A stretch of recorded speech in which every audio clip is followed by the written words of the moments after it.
பிரியமானவர்களே, இயேசு கிறிஸ்துவின் நாமத்தில் உங்களை நான் வாழ்த்துகிறேன். எப்படி இருக்கீங்க? நல்லா இருக்கீங்களா? காலைதோறும் ஆண்டவருடைய கிருபை புதிதாயிருக்கிறது. காலைதோறும் அவரை சந்திக்கணும், அவரோடு பேசணும், அவருடைய குரலை கேட்கணும். அவரை சந்தித்த பிறகு உலக வாழ்க்கை ஆரம்பிக்கணும்.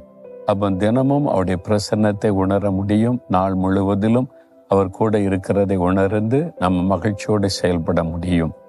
சரி, இங்கே ஒரு வீட்டுக்கு முன்னால் நின்று பேசுகிறேன். இது என்ன வீடு அப்படின்னு பார்க்குறீங்களா?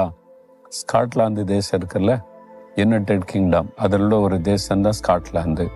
இந்த ஸ்காட்லாந்து தேசத்தில் கிளாஸ்கோ பட்டணத்தில் இருக்கிற பிளைன்டைர் என்கிற ஒரு இடம்.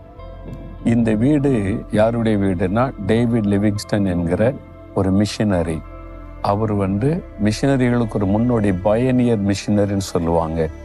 ஆப்பிரிக்கா நாட்டில் இருக்கிற இருள் சூழ்ந்த சூழ்நிலை இருக்கிற ஒரு பாதுகாப்பு இல்லாத, மனிதர்கள் சண்டையிட்டு அடித்து சாப்பிடக்கூடிய அந்த மாதிரி சூழ்நிலையில் இருந்த மக்கள் மத்தியில் சுவிசேஷம், இயேசுவாகிய ரட்சகரை கொண்டு போகணும், அந்த வெளிச்சத்தை கொண்டு போகணும் தரிசனத்தோட ஊழிய செய்த ஒரு மிஷினரி. 1840 1873 வரை 33 ஆண்டு காலம் ஊழிய செய்திருக்கிறார். அவருடைய வீடு தான் இது. அவர் பிறந்து வளர்ந்த வீடு.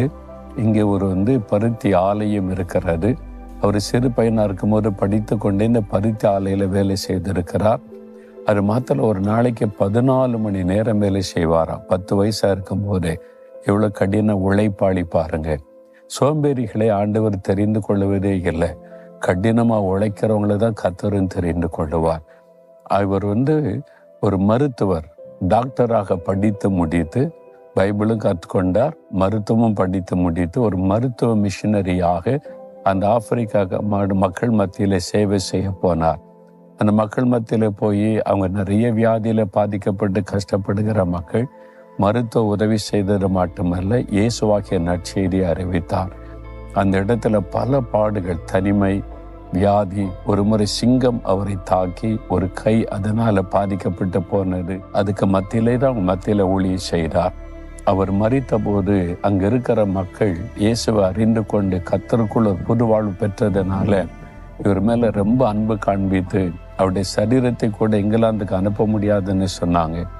இங்கிலாந்து அரசாங்கம் தலையிட்டு, இல்லை அவர் எங்களுக்கு வேணும், அவருடைய சரீரத்தை நாங்கள் தான் அடக்கம்னு கேட்டுக்கொண்டதுனால ஜாம்பியாவில் இருக்கிற அந்த மக்கள், ஆப்பிரிக்காவில், அவருடைய இருதயம் எங்களை குறித்த ஒரு எண்ணத்தினால் நிறைந்திருந்தது. எங்கள் மேலுள்ள கிறிஸ்துவின் அன்பினால் தான் அவர் வந்தார். அவருடைய இருதயம் எங்களுக்கு வேணும்னு சொல்லி இருதயத்தை மாத்திரை எடுத்து அங்கேதான் ஆப்பிரிக்காவிலே புதைத்து கொண்டார்கள். அவருடைய மற்ற சரீரங்கள் தான் அங்கே அனுப்பப்பட்டது. வெஸ்ட்மினிஸ்டர் அபே என்று சொல்லி ராஜ குடும்பத்தார் அடக்கமணப்படக்கூடிய ஒரு பெரிய தேவாலயம் இங்கிலாந்தினுடைய பார்லிமெண்ட் கட்டடத்துக்கு ஜஸ்ட் ஆப்போசிட்டில் இருக்கிறது. அந்த தேவாலயத்துக்குள்ள ராஜ மரியாதையோடு அவர் அடக்கம் பண்ணப்பட்டார். ஆண்டவருக்காய் சாதித்த ஒரு மனிதர். அவர் பிறந்து வளர்ந்த இடம்தான் இந்த இடம்.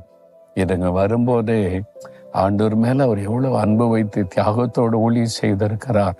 அந்த பாதிப்பு நம்முடைய உள்ளத்தில் உண்டாகும். சரி, இந்த நாளில் ஆண்டவர் என்ன வசனம் வைத்திருக்கிறார் நினைக்கிறீங்களா? உபாகமும் 33 அதிகாரம் 29வது வசனம். ஆண்டவர் சொல்லுகிறார், உனக்கு சகாயம் செய்யும் கேடகமும் உனக்கு மகிமை பொருந்தின பட்டயமும் கர்த்தர்தான். உங்களுக்கு கேடயம், பட்டயம், இந்த ரெண்டுமாய் கர்த்தர் இருக்கிறார் என்று ஆண்டவருடைய வாக்குத்தத்த வார்த்தை சொல்லுகிறாரு. இது என்னது கேடயம், பட்டயம் நினைக்கிறீங்களா? அந்த காலத்தில் யுத்தம் பண்ணும்போது, இந்த கால யுத்தத்துல வேற, கண்டம் விட்டு கண்டங்க பாய்கிற ஏவுகணைகள். இப்போ வேற மாதிரி யுத்தங்கள் விட்டது, விமான தாக்குதல்கள். இப்போ இந்த காலத்துல ட்ரோன் மூலமா குண்டு வச்சு அனுப்பி தாக்குற காலம் விட்டாரு. ஆனால் அந்த காலத்தில் எதிரியோட சண்டையிட போனால் வலது கையில் பட்டயம் இருக்கும், இடது கையில் கேடயம் இருக்கும். எதிரி தாக்கும் போது நாமை பாதுகாத்து கொள்ள கேடயம், அதை வைத்து தடுப்பது. எதிரியை தாக்குவதற்கு பட்டயம். இந்த ரெண்டுமே கர்த்தர் தான் நமக்கு. இந்த உலகத்தில் நமக்கு யாருங்க சத்துரு நினைக்கலாம்? மனிதர்கள் சத்துரு வரல. கண்ணுக்கு தெரியாத எதிரி பிசாசானவன். அவன் தான் நமக்கு விரோதமாய் மனிதர்களை எழுப்புகிறான், டிஸ்டர்ப் பண்ணுகிறான், வியாதியை கொண்டு வருகிறான், பயத்தை கொண்டு வருகிறான், போராட்டத்தை கொண்டு வருகிறான். நம்ம எவ்விதத்திலும் தாக்கி முடக்கி விட நினைக்கிறான். அவனுடைய தாக்குதல்களினால நாம் பாதிக்கப்படாதபடி கேடயத்தினாலே தடுத்து நம்மை பாதுகாத்து கொள்ளணும். அவனுடைய கிரியைகளை அழிக்கும்படி பட்டயத்தை வைத்து ஜெபிக்கத்தின் மூலமாக அவனுடைய கிரியைகளை நம்ம அழிக்கணும். இந்த ரெண்டையும் ஆண்டவர் நம் கையில தந்திருக்கிறார். இந்த ரெண்டுமே கர்த்தர் தான் நமக்கு. அவர் தான் நமக்கு கேடயமாகவும் இருக்கிறார், பட்டயமாகவும் இருக்கிறார். அப்ப என்ன சொல்லணும், ஆண்டவரே நீங்க எனக்கு கேடயமா இருக்கிறதுனால சத்துரு என்னை சேதப்படுத்த முடியாது. பிசாசு எத்தனை போராட்டம் கொண்டு வந்தாலும் என்னை சேதப்படுத்த முடியாது. பிறகு எதுக்கு பயப்படணும், எதுக்கு கலங்கன்னு சூழ்நிலை பார்த்து உங்களை ஒன்றை சேதப்படுத்த முடியாது. ஆண்டவர் கேடயமா முன்னால நின்று தடுத்து உங்களை பாதுகாக்கிறவர். அவர் தான் உனக்கு பட்டயம். இயேசுவின் நாமத்தை சொல்லுங்க. ஒரு பட்டயம் வெட்டுவதை போல சத்துருடைய கிரியைகளை ஒரு வெட்டி வெட்டி உங்களுக்கு ஜெயம் தருவார்.